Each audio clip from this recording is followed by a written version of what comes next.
Programa Med Saúde, um oferecimento Arte Farma. Tecnologia em manipulação. MHV Cardio, cuidando bem do seu coração. Estamos aqui com Álvaro Porta, falando sobre tributação, falando sobre o que o profissional de saúde deve saber a respeito da parte contábil e da saúde. Álvaro, nós já estamos no nosso terceiro programa, eu quero muito agradecer você e agora eu vou fazer aquelas perguntas provocativas. Quem vê pensa que eu não provoquei nos dois primeiros programas, né? Mas vamos lá. E como que vai ficar a tributação dos lucros e dividendos nesse projeto de lei que está tramitando no Congresso? Bom, tá em trâmite, inclusive está sendo votado, talvez essa semana, ou a semana que vem, né? Aquela situação da isenção de imposto de renda para quem ganha até R$5.000, tá? Por mês. Só que, como sempre tem o só, né? Para compensar essa perda, né? A proposta, né, do governo, né, no caso, foi, né, um projeto de lei que foi mandado para lá e que na proposta quer tributar os lucros e dividendos, que desde 1996 eles não são tributados, são isentos na distribuição, tá? Desde que apurados, né, tenha lucro, então tem toda uma regra lá para poder estarem isentos. E aí, com essa reforma dessa isenção que estão criando para o imposto de renda da pessoa física, vão tributar, estão falando numa alíquota de 10% para quem ganha por mês acima de R$50.000, tá? Então, além do rendimento, esse daí o rendimento de lucros e dividendos acima de 50 mil. Você acha que isso passa? Olha, eu acho que tem grande possibilidade, tá? Grande possibilidade. O relator, que é o Arthur Lira, né? Ele mesmo fez umas mudanças lá, atendendo, né, pedidos, né, inclusive dos aliados e todo o pessoal lá envolvido, para isso. Eu acredito que deva passar, tá? E aí vai ser complicado, né? Principalmente para as pequenas empresas, tudo bem, quem 50 mil, pô, hoje já não é um valor tão grande assim, tá? Então, eu acho que vai penalizar muito. Isso daí vai inibir investimentos, né? Porque isso não pode ser um tiro no pé que eles estão dando? Porque, veja, para o pequeno empresário, que é aquele sujeito que está trabalhando, e nós sabemos que no Brasil o volume de pequenos empresários é grande, você não acha que isso pode ser uma situação em que você, para isentar alguns, você vai criar uma carga tão pesada para outros que compensa o sujeito ficar totalmente na informalidade? Eu vejo dessa forma, tá? Que vai inibir investimentos. E ele também vai preferir ficar, às vezes, na informalidade para ficar dentro dos limites, né? Então, eu falei, vai trabalhar dentro dos limites, né? E o que exceder, ele vai ficar na informalidade. É uma possibilidade. Ou tentar omitir para não ser penalizado. É uma possibilidade. Embora hoje, né, a questão de você omitir... É muito difícil, né? É muito difícil, tá? Porque os controles que existem são rigorosos, tá? Então... sei lá, eu acho que é uma penalização muito grande. A pior coisa que vai ter é inibir investimentos, tá? Por quê? Vamos falar, isso estamos falando em 50 mil, e os grandes investidores, tá? O pessoal que investe dinheiro aqui para gerar empregos, gerar renda, gerar um monte de coisa. Se você põe 10% em cima do que o cara já paga, você está pedindo para ele ir embora. É muita coisa, né? Então, ele vai pensar duas vezes antes. Eu acho que é melhor você deixar o dinheiro no banco aplicado, seguro, tranquilo e rendendo lá sem você não vai ter se dor de preocupar, né, uma dor de cabeça, do que você investir num negócio para ser tributado depois. Tá? Sem dúvida.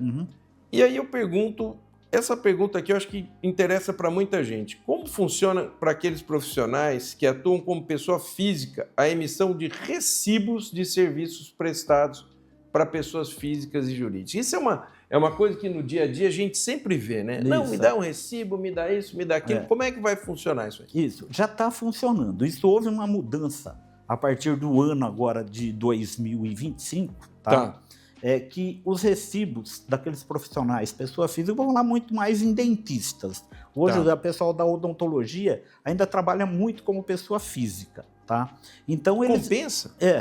Olha, compensa. Por quê?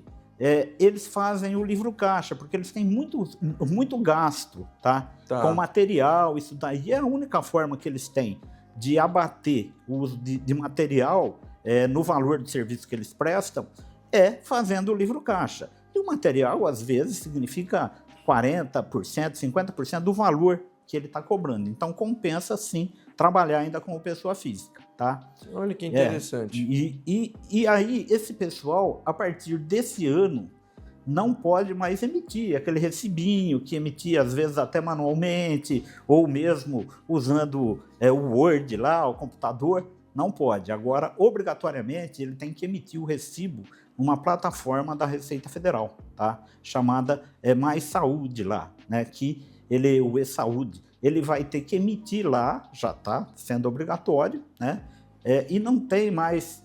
eles sempre sofriam, a pessoa às vezes não pedia recibo, aquelas coisas, aí chegava na época do imposto de renda, vai todo mundo lá querer o recibo do tratamento que fez lá atrás, né? Sim. Não é mais possível isso aí, tá?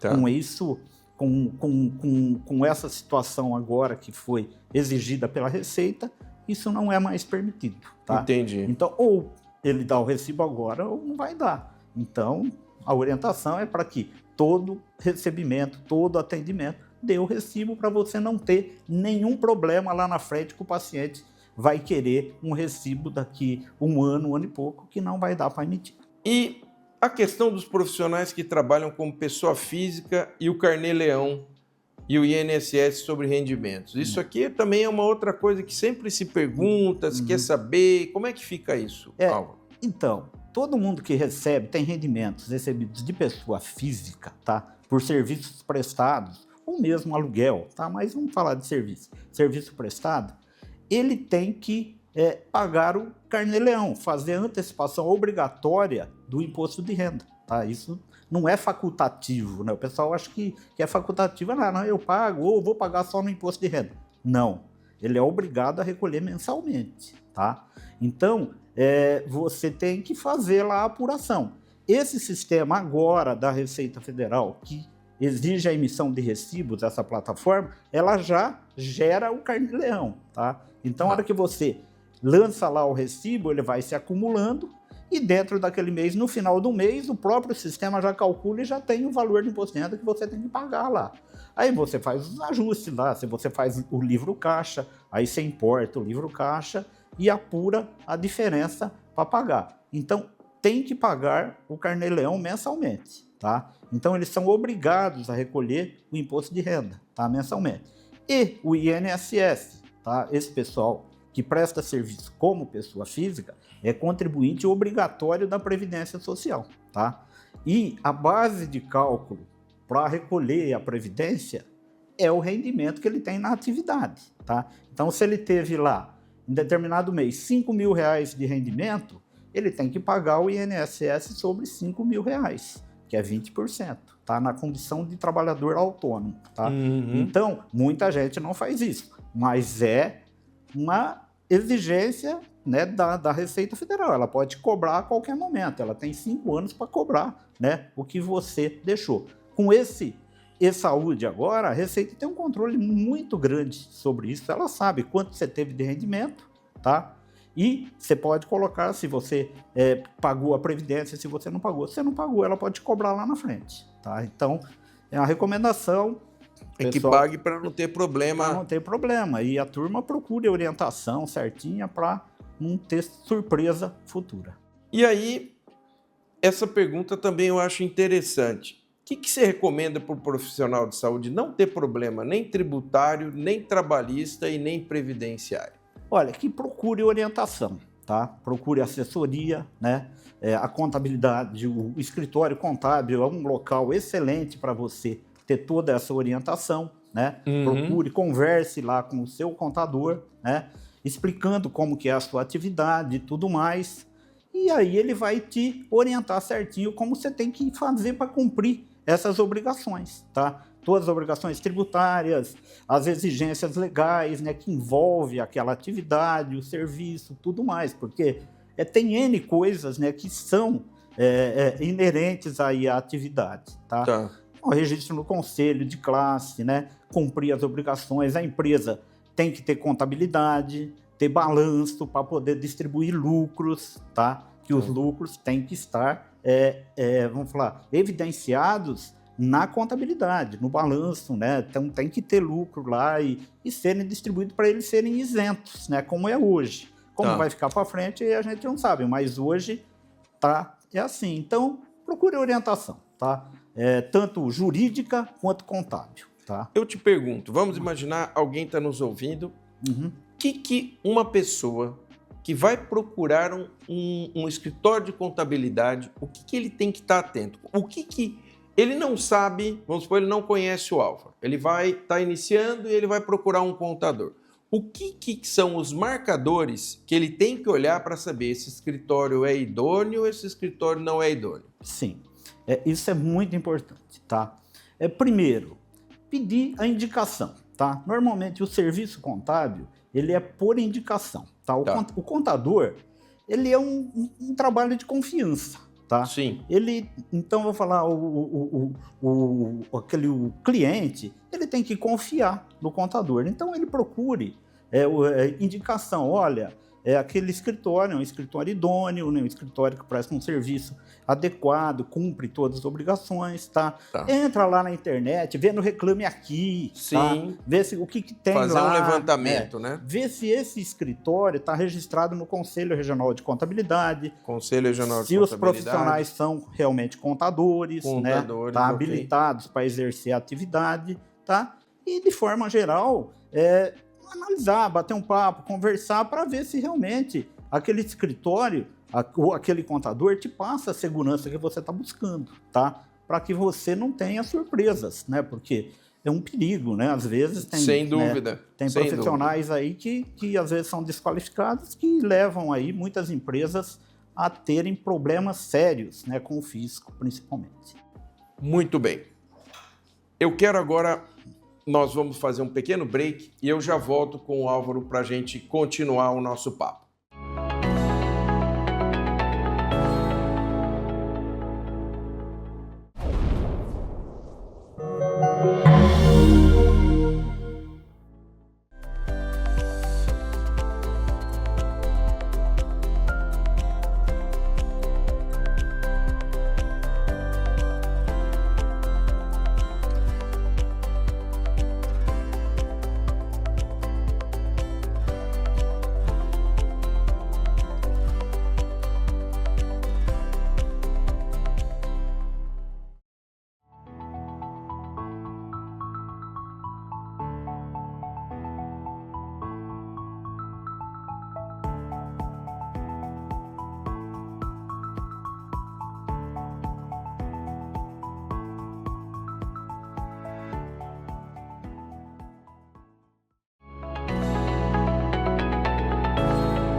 Estamos de volta com Álvaro Porta, Contabilidade para Profissionais de Saúde. Nesse terceiro programa, o Álvaro passou por todos os possíveis perguntas. A sabatina aqui foi muito pesada e ele com certeza trouxe informações extremamente importantes. Álvaro, eu pergunto para você agora, quando que você decidiu ser contador?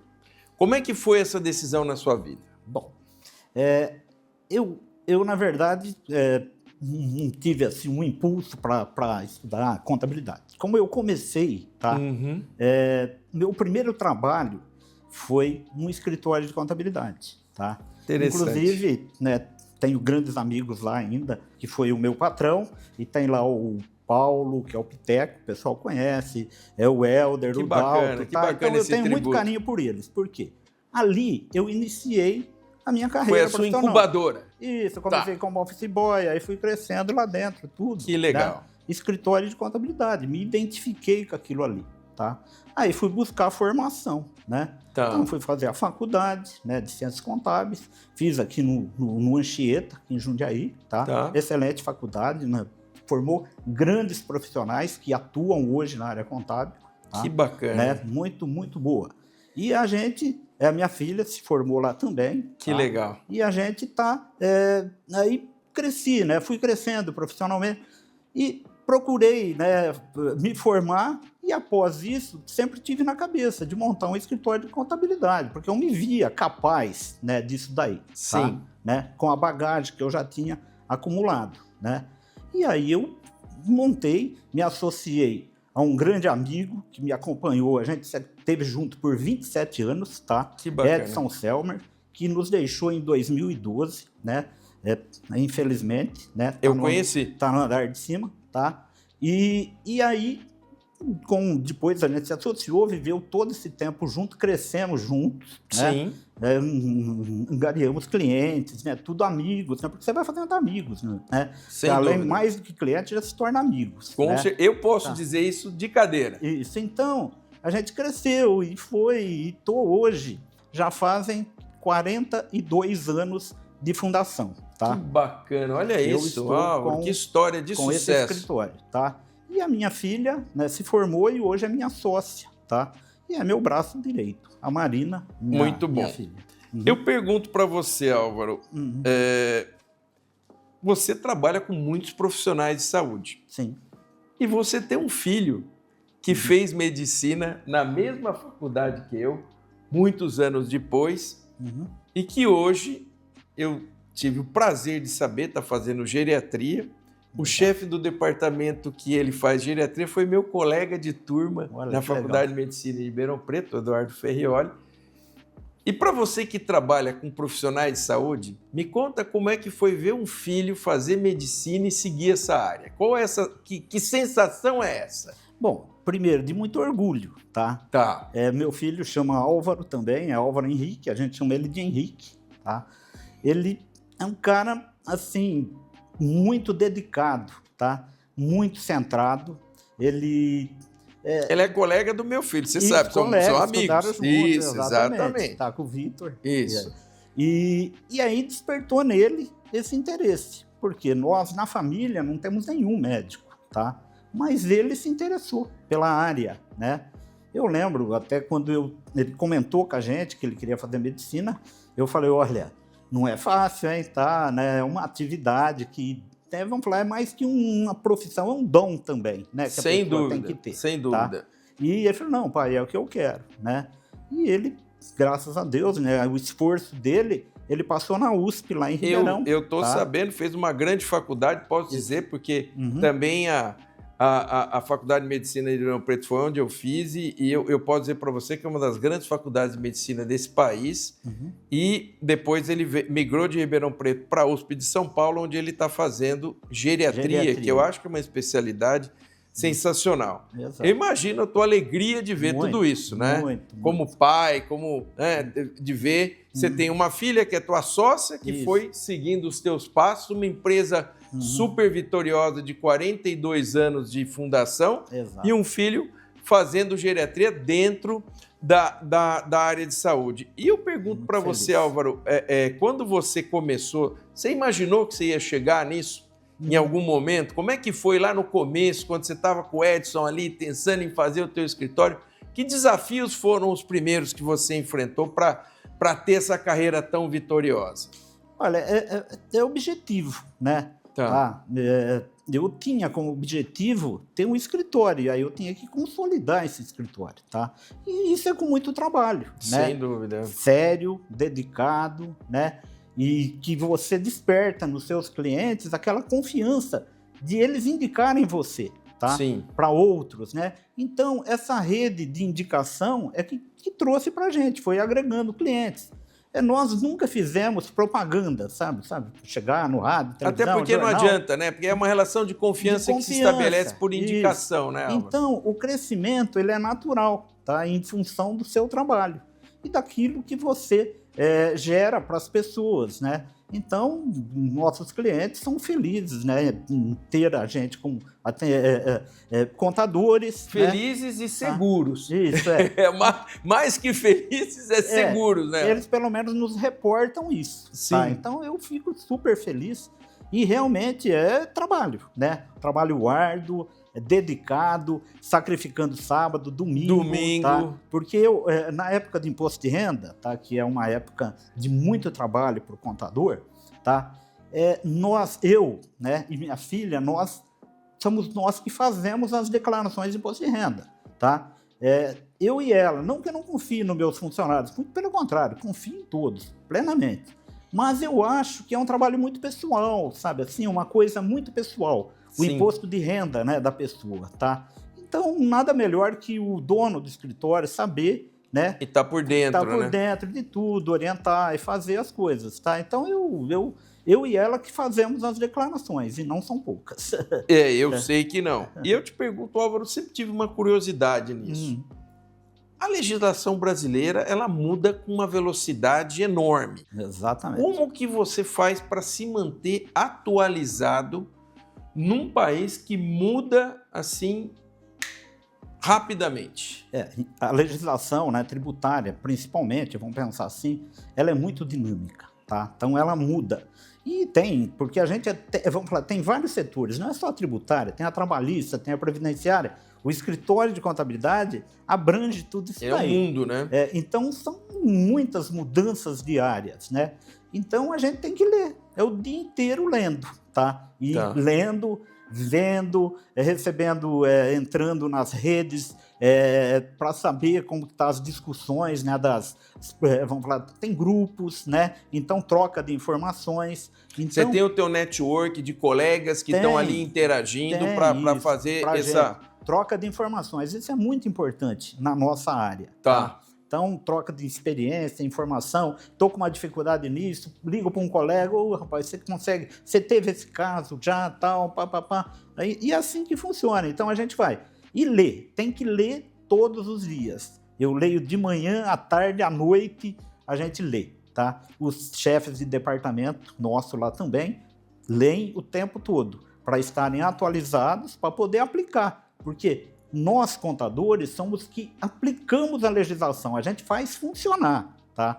Tanto é que se a gente parar de trabalhar, o país fica um problema, não vai ter arrecadação de imposto, não vai ter nada, tá? Então, o papel hoje do contador na sociedade, principalmente para o fisco, ele é super importante, tá? Ele é fundamental, né, para que ele é o agente efetor, né? Exato, a gente é o intermediário entre o contribuinte e o governo. Nós ficamos nesse meio aí e o faz tudo, né? Tá. Porque de cima vem as regras, de baixo gera a demanda, né? E a gente transforma aquilo ali em informação para o fisco, tá? Então é muito trabalho, muito trabalho. Álvaro, estamos chegando ao final. Eu quero agradecer muito, muito, muito a você. Foram 3 programas maravilhosos em que a gente pôde conversar praticamente de todos os temas que envolvem a contabilidade para o profissional de saúde. Eu queria que você deixasse para nós uma mensagem. Quem foi de toda a tua carreira o cara que mais te influenciou positivamente para chegar ao sucesso que você tem hoje? Olha, sem sombra de dúvidas, a minha esposa, a Márcia Regina Verdim Porta. Ela foi a pessoa que sempre me apoiou, me apoia até hoje, está sempre do meu lado, né? Me incentivando tudo, né? Então, a minha esposa, a Márcia, um beijo aí. Te amo de coração. Olha, uma declaração de amor dessa aqui não é todo dia que a gente vê. Obrigado. Estivemos aqui com o meu querido amigo Álvaro Porta, que falou tudo sobre contabilidade em saúde. Eu aprendi muito. Tenho certeza que você também. E não se esqueça, canal 25 ou 525 NET, o Med Saúde é o seu encontro semanal com a saúde e nós esperamos você. Programa Med Saúde, um oferecimento Arte Farma, tecnologia em manipulação, MHV Cardio, cuidando bem do seu coração.